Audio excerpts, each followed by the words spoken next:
Sud Radio Auto, essai croisé. Chaque dimanche, Sud Radio et ses partenaires de Mobility TV font le point pour vous sur le marché de l'automobile, l'utilisation que vous avez de votre automobile. Est-ce que vous vous déplacez toujours en auto? Sud Radio aime l'automobile, mais tout le monde ne peut pas se le permettre. Aujourd'hui, on parle du transport pour aller du domicile au travail. C'est le baromètre Mobilité et Entreprise 2022, Alphab France par l'IFOP. On en parle avec notre invité, Stéphane Cranier. Bonjour à vous. Bonjour Jean-Marie. Vous êtes le PDG d'Alphab. Comment les Français se déplacent-ils pour aller au travail lorsqu'ils partent de leur domicile? Bon, le premier enseignement de votre baromètre, c'est que la voiture reste incontournable. Absolument. Donc, ça fait 6 ans qu'on réalise cette étude et c'est l'intérêt de le faire dans la longueur. Et on voit en fait qu'il y a toujours un appétit très fort pour l'usage de la voiture puisque 3/4 d'entre eux continuent à utiliser leur voiture dans un cadre professionnel. Et ça, c'est assez important. Beaucoup d'évolutions aussi que vous pouvez mesurer de manière assez fine. Parlons d'abord de la distance de ce déplacement entre le domicile et le travail. En moyenne, on est à quelle distance de son travail ? Alors, ça reste une distance qui reste très modérée puisqu'on est en moyenne à 20 km de distance de trajet. Le problème étant que 20 km, selon où on se trouve, ça va plus ou moins vite. Et c'est là qu'on voit toute la différence, selon qu'on habite en zone urbaine ou alors en zone rurale. Absolument. Toujours une forte hétérogénéité entre les zones urbaines et les zones rurales. C'est pour ça que c'est difficile de faire un constat qui soit homogène et qu'il faut bien prendre en considération cette notion de géographie et d'usage. Exactement, parce que si vous avez 20 km à faire à l'heure de pointe dans une grande agglomération, imaginez la banlieue de Bordeaux ou celle de Marseille, c'est extrêmement compliqué. C'est justement ce qui nous amène à l'impact du trajet domicile-travail sur la qualité de vie, et en particulier la qualité de vie au travail. Et là, les enseignements sont très nombreux dans votre baromètre. Oui, c'est-à-dire qu'il y a 24% en fait des sondés qui estiment que la mobilité en fait liée à leur déplacement en fait a un impact plutôt négatif sur la qualité de vie au travail. Alors il est multiple, ça peut être la perte de temps, ça peut être le stress lié à une fréquentation accrue ou le manque de ponctualité par exemple si on parle de transport en commun. Mais c'est ça qui est intéressant, c'est de voir comment est-ce que eux perçoivent ça et comment est-ce qu'on peut s'adapter finalement à cette contrainte. Et ça, c'est le plus intéressant, c'est que le premier facteur, le premier impact négatif du déplacement entre le domicile et le travail, le premier des avantages pour les Français, c'est la perte de temps. Et en moyenne, on met combien de temps à rejoindre son travail depuis son domicile ? Alors, paradoxalement, on en revient encore à notre discussion, c'est que la durée moyenne est de 20 minutes. Ce qui n'est pas énorme. Pas faible, absolument, mais avec d'énormes différences entre le monde urbain et le monde non urbain.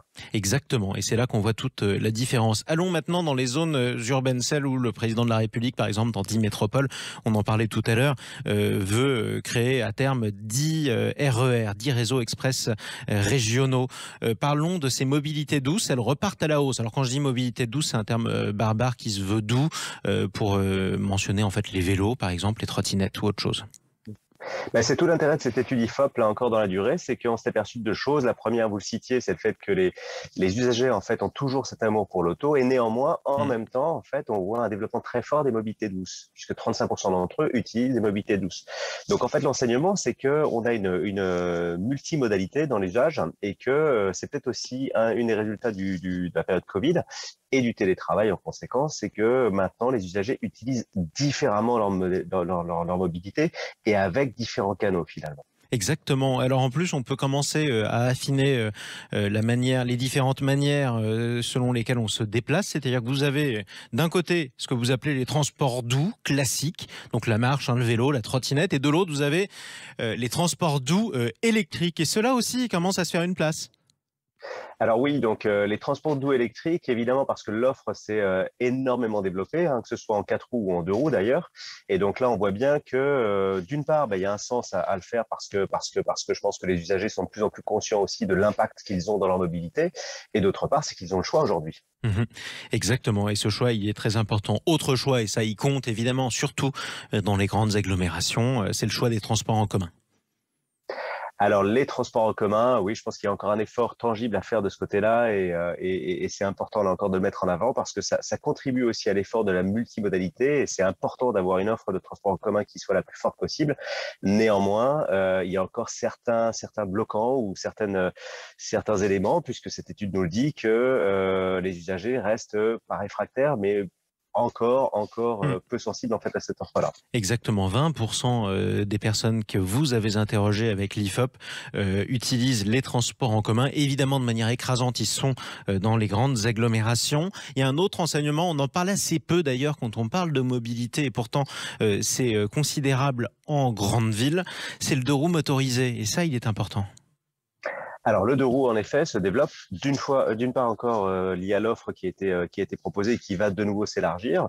Et puis c'est vrai qu'on voit bien toutes les contraintes aujourd'hui qui sont proposées là encore dans les ZFE, dans les zones urbaines et aussi dans la capacité de se stationner. Donc le 2 roues peut être une option, avec là encore l'idée de choisir des véhicules qui soient les plus vertueux possibles. Exactement.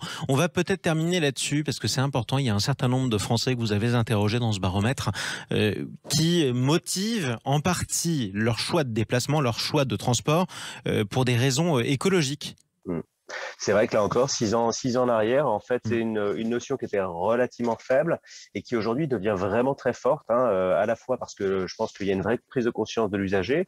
Pour l'usager qui bénéficie d'un véhicule de fonction, par exemple, les entreprises sont encore plus sensibles à cette approche-là.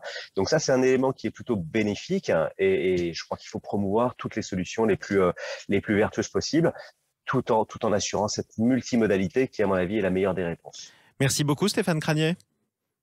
Merci à vous. PDG d'Alphabet, vous reviendrez évidemment dans Sud Radio Auto une autre fois, justement pour continuer à faire le point d'ailleurs sur le marché de l'automobile. L'enseignement de ce baromètre, c'est que malgré tout, quoi qu'on en pense, la voiture à ce stade reste incontournable. À une prochaine fois sur Sud Radio.